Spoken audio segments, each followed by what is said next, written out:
करेंगे, ठीक है ना। तो यहाँ पे देख लेते हैं पहले अभिलेख के बारे में। तो देखिएगा, पत्थर, धातु या मिट्टी के बर्तन जैसी कठोर सतह पर खुदे होते हैं। ये क्या होते हैं? अभिलेखों को पत्थर, धातु या मिट्टी के बर्तन जैसी कठोर सतह पर खोद कर लिखा जाता है। यानी इनमें वो सूचनाएं लिखी जाती हैं जो खास करके मतलब किसी न किसी तरीके से लोगों तक पहुंचाई जाती हैं ये सूचनाएं, ठीक है। राजाओं के द्वारा, व्यापारियों के द्वारा या किसी बड़े जमींदार के द्वारा ये अभिलेख लिखवाए जाते थे, ठीक है। बात करते हैं, इनमें धार्मिक संस्थाओं को दिए गए दान का ब्यौरा भी होता था। यानी कि आखिरकार जो अभिलेख हैं इनमें हमें ये भी जानकारी मिलती है कि आखिरकार राजा ने या व्यापारी ने या किसी अमीर व्यक्ति ने या किसी जमींदार ने किसी धार्मिक स्थल के लिए कितना दान दिया है, जमीन दी है या पैसा दिया है, उस चीज़ का भी डिटेल हमें यहाँ पे मिलता है। उसकी जानकारी भी हमें खास करके अभिलेखों से प्राप्त होती है। ये स्थायी प्रमाण होते थे। क्या होते थे? ये स्थायी प्रमाण होते थे। प्राचीनतम अभिलेख प्राकृतिक यानी कि जन सामान्य की भाषा में ये लिखे जाते थे। यानी कि आप ध्यान रखना, प्राचीन काल में यानी कि प्राचीनतम जो अभिलेख हैं वो किस भाषा में लिखे जाते थे? उनको कहा जाता है प्राकृतिक भाषा। क्या कहते हैं उसको? प्राकृत भाषा। और ये प्राकृत भाषा वो भाषा होती है जो जन सामान्य की भाषा होती है, आम बोलचाल की भाषा होती है, उसे हम प्राकृत भाषा बोलते हैं। एक तो अभिलेखों में उन लोगों की उपलब्धियां और क्रियाकलाप तथा उनके विचार लिखे जाते हैं जो उन्हें बनवाते हैं। अब जो इनको नहीं बनवाता उनके बारे में जानकारियां हमें प्राप्त नहीं होती हैं, क्योंकि सिंपल सी बात है कि अभिलेख बहुत खर्चीले होते थे उस दौरान, और खास करके सारे लोग पढ़े लिखे भी नहीं हो पाते थे ताकि उन अभिलेखों को पढ़ सकें, है ना। और जो अमीर लोग होते थे जिनके पास अखंड पैसा होता था, राजा महाराजा की बात कर लें या फिर बड़े बड़े व्यापारी उद्योगपतियों की बात करें या फिर कहीं ना कहीं जाकर हम जमींदारों की बात करें, तो वही लोग अभिलेख लिखवाया करते थे, क्योंकि उनको सारा हिसाब किताब रखना होता था।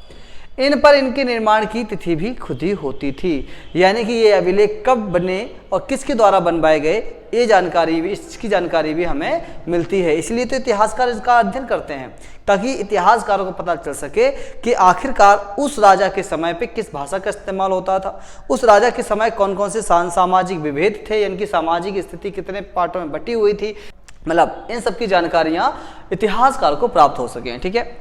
तिथि न मिलने पर इनका काल निर्धारण पुनः पूरा लिपि अथवा लेखन शैली के आधार पर किया जाता था। कभी कभी क्या होता था कि भाई ये शिलालेख हैं, ये अभिलेख जो होते थे वो टूट जाते थे या कुछ वजह से इस पर डेट अगर ना मिले तो हम अंदाजा लगाते थे कि आखिरकार ये जो लेख लिखा हुआ है इसमें जो लेखन शैली लिखी हुई है वो कितनी पुरानी हो सकती है, किस काल की हो सकती है। इससे भी हम उसके लेखन काल का पता लगा सकते थे अभिलेख का, है ना। अभिलेखों के अध्ययन को अभिलेख शास्त्र कहते हैं। क्या कहते हैं? जब हम अभिलेखों का अध्ययन करते हैं, डिटेल से अभिलेखों के बारे में जानते हैं, तो उसे हम अभिलेख शास्त्र के नाम से जानते हैं, ठीक है। तो हमने यहाँ पे देखा कि अभिलेख जो हैं आखिरकार इतिहासकारों के द्वारा इस्तेमाल किए गए वो ग्रंथ होते हैं जो उन्हें प्राचीन काल से लेकर मध्यकाल और मध्यकाल से लेकर हमें आधुनिक काल तक की जानकारियां उपलब्ध कराते हैं, ठीक है। यानी कि ये वो ग्रंथ होते हैं, अभिलेख क्या होते हैं? वो ग्रंथ होते हैं जो पत्थरों पर, ताम्र पत्रों पर, ठीक है ना, और कागजों पर लिखे होते हैं, और खास करके इनसे वहाँ की जानकारियाँ हमें प्राप्त होती हैं, सूचनाएं प्राप्त होती हैं। तो आई थिंक आप लोग समझ गए होंगे यहाँ पे अभिलेख के बारे में। अगर हम बात करें, कुछ अभिलेख हैं चुनिंदा अभिलेख, जैसे कि भारत के प्रमुख प्राचीन अभिलेख कौन कौन से हैं बात करें तो देखिएगा, सबसे प्राचीन अभिलेख कौन सा है? सबसे प्राचीन अभिलेखों की बात करें तो ये आ जाता है बोगज कोयका अभिलेख, ठीक है। इसको हम मितनवी के नाम से भी जानते हैं, मितनवी या फिर बोगज कोयका अभिलेख जो है ये कब मिला था हमें? ये मिला था 1400 ईसा पूर्व, ये पुराना है। और कहाँ से? ये मध्य एशिया, ठीक है ना। इसे हम एशिया माइनर के नाम से भी जानते हैं। मध्य एशिया से प्राप्त किया गया था बोगज कोयका अभिलेख, ध्यान रखिएगा इसमें। और खास करके इसमें जिस भाषा का, जिस लैंग्वेज का इस्तेमाल हुआ है वो कौन सी है? वैदिक संस्कृत भाषा है। कौन सी है? वैदिक संस्कृत भाषा का इसमें उल्लेख है। और दूसरी बात जो देवताओं का जिक्र है वो है इंद्र, मित्र, वरुण और नासत्य करके कुछ देवता हैं, इनका इसमें जिक्र किया गया है। किसमें? ध्यान रखिएगा, बोगज कोई जो अभिलेख है वो प्राचीनतम अभिलेख है, ध्यान रखना। अगली बात करें, आप देखें अशोक के अभिलेखों में भी बहुत दिलचस्पी लोगों ने दिखाई है, क्योंकि अशोक ने अब क्या किया? बौद्ध धर्म अपनाया था, और बौद्ध धर्म के प्रचार के लिए उन्होंने ज़्यादा से ज़्यादा क्या लिखवाए? अभिलेख लिखवाए, ताकि लोगों तक वो बौद्ध धर्म का प्रचार कर सकें। अशोक के अभिलेखों को लगभग 40 के आसपास अभिलेख प्राप्त होते हैं। इनके अशोक ने कम से कम 40 अभिलेखों का निर्माण करवाया, ठीक है। और जिन अभिलेखों में ज्यादातर किसमें थे? अशोक के ने धम्म लिपि में अर्थात धर्म लेख शब्द का इस्तेमाल किया है, ठीक है। उसके बाद अशोक के अभिलेख ब्राह्मी लिपि में लिखे गए थे और खरोष्टी लिपि में लिखे गए थे। ठीक है, ध्यान रखना कि अशोक के जो अभिलेख हैं वो किस लिपि में लिखे गए हैं, वो ब्राह्मी और खरोष्टी में लिखे गए थे। और विलियम जॉन ने क्या किया था, इनके अभिलेखों का अर्थ निकाला था। किसने? विलियम जॉन्स ने क्या किया था, इनके अभिलेखों का अर्थ निकाला था। बात करें इसकी जो भाषा है वो प्राकृतिक भाषा थी। किसकी? जिनमें क्या था, प्राकृतिक भाषा का भी इस्तेमाल इनमें किया है। अशोक के अभिलेख का उद्देश्य धर्म का प्रचार करना था। खास कर ध्यान रखिएगा, अशोक ने जो अपने जो कह सकते हैं अभिलेख लिखवाए, उनका मेन उद्देश्य क्या था, धर्म का प्रचार करना। ठीक है ना। अशोक ने अपने अभिलेखों को निम्न भागों में बांटा है। उनमें सबसे पहले अगर हम बात करेंगे तो देखिएगा चतुर्दश, क्या है ये, चतुर्दश शिला अभिलेख। ठीक है। दूसरा उन्होंने दिया है कलिंग अभिलेख, जब कलिंग जीत कर आए तो उन्होंने उसके बारे में लिखा है। और धौली और जूनागढ़ के अभिलेख भी इन्हें कहा जाता है। ठीक है। अगर क्वेश्चन आता है कि धौली और जूनागढ़ के अभिलेखों का संबंध किस राज्य से है या किस जगह से है, तो आप बताओ कि कलिंग अभिलेख से है, यानी कलिंग यानी उड़ीसा से संबंध इनका। तीसरा है स्तंभ अभिलेख। और चौथा उन्होंने कहा था गुहालेख। क्या है ये उनका गुहालेख है। ये वर्गीकरण है, उन्होंने अपने अभिलेखों का वर्गीकरण किया हुआ है। और लघु शिला अभिलेख, यहाँ तक कि देखा लघु स्तंभ अभिलेख। तो ये वर्गीकरण था अशोक के अभिलेखों का जो उन्होंने इसमें किया है।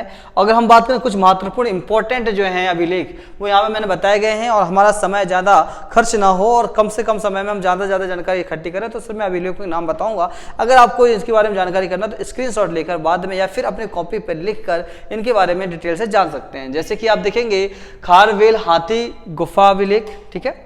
अगर हम बात करें, ये देख पा रहे हैं आप, खारवेल हाथी गुफा अभिलेख, ये भी प्राचीनतम अभिलेख है। जूनागढ़ अभिलेख, प्रयाग प्रशस्ति या प्रयाग स्तंभ लेख। ठीक है। उदयगिरी जो है गुहालेख, ये इंपॉर्टेंट अभिलेख हैं दोस्तों, ध्यान रखिएगा, ये बहुत ही इंपॉर्टेंट हैं और एग्जाम में आते हैं। जो है भितरगांव अभिलेख या भितरी स्तंभ अभिलेख। ठीक है। अगला है भानुगुप्त का एरड़ स्तंभ लेख। ध्यान, बहुत इंपॉर्टेंट यहाँ पे अभिलेखों के बारे में बताया गया। और इनको जो है मैंने कहा कि आप चाहे स्क्रीनशॉट लें या फिर इनको आप लिख लें, याद कर लें, क्योंकि समय जो है हमने कंज्यूम करने के लिए इसको क्या किया, हमने बहुत डायरेक्ट बता दिए इनके नाम। ठीक है।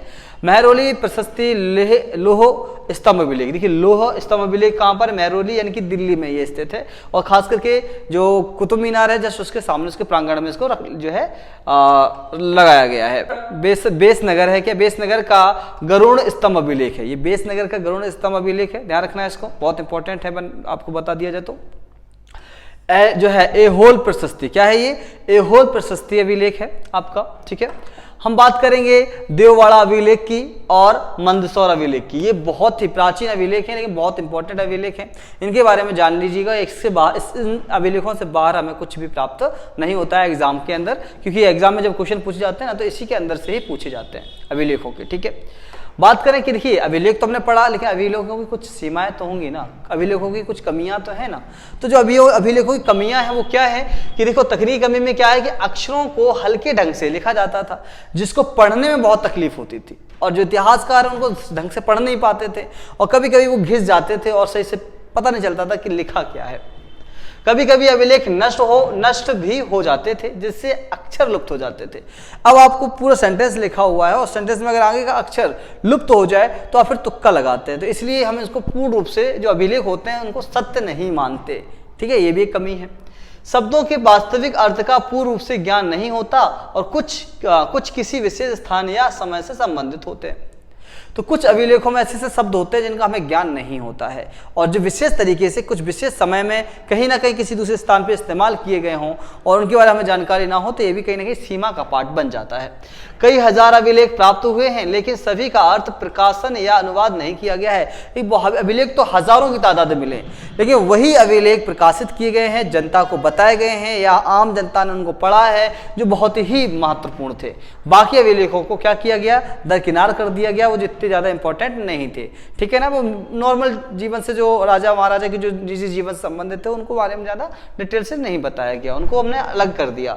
प्रायः अभिलेख बड़े और विशेष अवसरों का वर्णन करते हैं, जैसे कि राजा का जन्म कब हुआ, राजा का राजगद्दी पर राजा कब बैठा, ठीक है ना, और उसके बाद उसकी मृत्यु कब हुई, उसने कौन सा युद्ध कब लड़ा, उसका बेटा कब पैदा हुआ, उसकी शादी कब हुई, ये सारी जानकारियां मतलब बड़े अवसरों के लिए ही अभिलेख लिखे जाते थे। राज का राजकोष कितना आया इस साल, ठीक है, कितना नुकसान हुआ, कितना खर्चा हुआ, कितना फायदा हुआ, ये सारी जानकारियां मिलती थी। जरूरी नहीं है जिसे आज राजनीतिक और आर्थिक रूप से महत्वपूर्ण मानते हैं उन्हें अभिलेखों में अंकित किया गया हो। देखिएगा, आज जो हम राजनीतिक रूप से इंपॉर्टेंट मानते हैं वो जरूरी नहीं था कि उनको अभिलेखों में भी इन्होंने उत्कीर्णित किया हो, ये भी एक कमी है। इसके अलावा अभिलेख हमेशा उन्हीं व्यक्तियों के विचार व्यक्त करते हैं जो उन्हें बनवाते हैं। सिंपल सी बात है, जो अभिलेख लिखवाएगा, जो किताब लिखवाएगा, या तो किताब लिखने वाला उसी के बारे में बताएगा ना जो लिखवा रहा है। इसी प्रकार से अभिलेखों को लिखवाने वाले व्यक्ति का ही जिक्र इसमें होता था। राजा लिखवाएगा तो राजा के बारे में, जमींदार लिखवाएगा तो जमींदार के बारे में, कोई व्यापारी लिखवा रहा है तो व्यापारी अपने पूरी डिटेल के साथ उसको लिखवाया करते और अपनी ही जानकारी उसमें दिया करते। इनमें खेती और दैनिक क्रियाएं या प्रक्रियाएं और रोजमर्रा की जिंदगी के जो दुख सुख का उल्लेख है वो इसमें नहीं मिलता है, क्योंकि अभिलेख सीमित होते थे, ज़्यादा अभिलेख नहीं होते थे। आज की किताब में, आज के माहौल में देखा जाए, वर्तमान समय में देखा जाए तो मार्केट में एक प्रकार से बाढ़ सी रखी है कॉपी को, मतलब कॉपी की, उसमें आप जितना चाहो लिख सकते हो किताब के अंदर, कॉपी बुक के अंदर, ठीक है। जो हमारे पास कॉपियाँ आती हैं, ठीक है, उसके अंदर जितना चाहो उतना लिख लीजिए आप, कुछ छोड़ सकते हैं, नहीं छोड़ सकते हैं आप, ठीक है। लेकिन पहले किताब, मतलब पहले जो कॉपियाँ होती थी वो लिमिटेड होती थी, लिखने के लिए साधन उनके पास लोहे का वो शिलालेख बनाते थे, फिर वो ताम्रलेख बनाया करते थे, मतलब काफ़ी झंझट झूला था उस समय। अभिलेखों में व्यक्त विचारों की समीक्षा अन्य विचारों के परिप्रेक्ष्य में करनी होगी ताकि अपने अतीत का बेहतर ज्ञान हो सके। हमें अभिलेखों में क्या करना होगा, व्यक्त जो विचार किए गए उनकी समीक्षा अन्य विचारों के आधार पर, उनकी जांच जो है अन्य विचारों के आधार पर करनी होगी ताकि बेहतर ज्ञान प्राप्त हो सके, अतीत के बारे में सही जानकारी हमें प्राप्त हो सके। और इसीलिए अभिलेखों को एक व्यक्ति के आधार पर ही उस अभिलेखों को एक्सेप्ट नहीं कर दिया जाता है। कई व्यक्तियों हैं, कई इतिहासकार उसको पढ़ते हैं, उस अभिलेख को पढ़ने के बाद जब उनकी एक सेम, इनकी कॉमन राय जब बनती है तो उस कॉमन राय को हमारे पास पहुंचाया जाता है और फिर बताते हैं कि ये अभिलेख जो है किस राजा ने बनवाया, कब बनवाया, इसका उद्देश्य क्या था। तब फिर हमें जानकारी मिलती है जब पहले से बहुत सारे इतिहासकार इस पर मंथन कर चुके होते हैं। अनेक अभिलेख जो कालांतर में सुरक्षित नहीं बचे, जो अभी भी उपलब्ध हैं, वह जो संभवतः अभिलेख के अंश मात्र हैं। यानी कि बहुत से अभिलेख, समय के साथ साथ बहुत से अभिलेख ऐसे थे जो नष्ट हो गए, खत्म हो गए। अब उनको छोटे मोटे अंश पड़े हुए हैं, उनको हम पूर्ण रूप से तो बता सकते नहीं कि आखिरकार ये अभिलेख किस लिए इस्तेमाल होते थे, क्यों होते थे।